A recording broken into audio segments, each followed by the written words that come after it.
আল্লাহর কসম আমি কুরআন শরীফ ছুঁয়ে বলতেছি আমার রেবে বলতেছে তোর বিনতির লক্ষ টাকার মিশন দিয়ে আমাকে অস্ত্র দিয়ে ফাঁসানোর চেষ্টা করেছিল PCB-1 সাইফুর রহমানের নেতৃত্বে। আমার বাবার যে 2 হাত কেটে ফেলছিল আওয়ামী লীগের আমলে।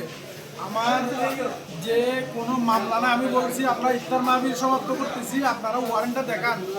বিনা ওয়ারেন্টটা আমাকে মায়েরা টানা হেঁচড়া করে আমার এখানে কিচ্ছু রাখে না। এখানে আমি টেকনাফ সদর ইউনিয়ন স্বেচ্ছাসেবক দলের সভাপতি। আমি আমাদের বর্তমান স্বরাষ্ট্রমন্ত্রী মহোদয় সালাউদ্দিন সাহেবের কাছে আমার আকুল আবেদন, আপনি র্যাবের মধ্যে যে গুন্ডা বাহিনী আছে কোনো থেকে গেছে, আমি এই নির্যাতন 17 বছরে আমার 18টির উপর মামলা আছে।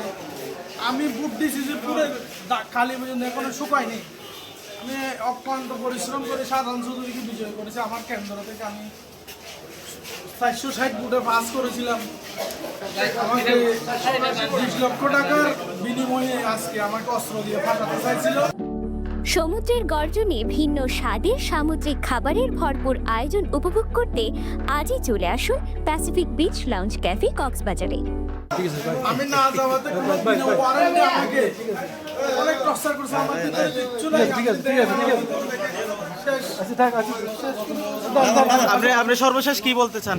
আমি চাই তদন্ত কমিটি গঠন করে PCB-1 এর সর্বোচ্চ শাস্তির আওতায় আনা হোক।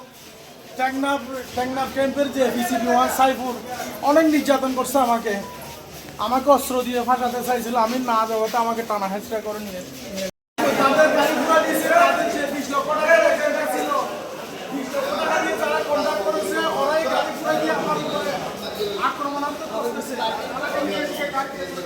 আমাকে তুলে নিয়ে আসি, গাড়িটা কে পুরাইছে সেটা ওরাই ভালো বুঝবে, ওরাই ভালো।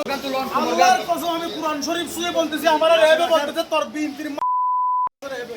আমার কোরআন শরীফ দিয়ে আমি শপথ করে বলবো তোর বিনতির বলে আমার মারতেছে। আমি বলছি আমি বিবি বেড়া বাস কুমার বুঝছেন আমার বিবির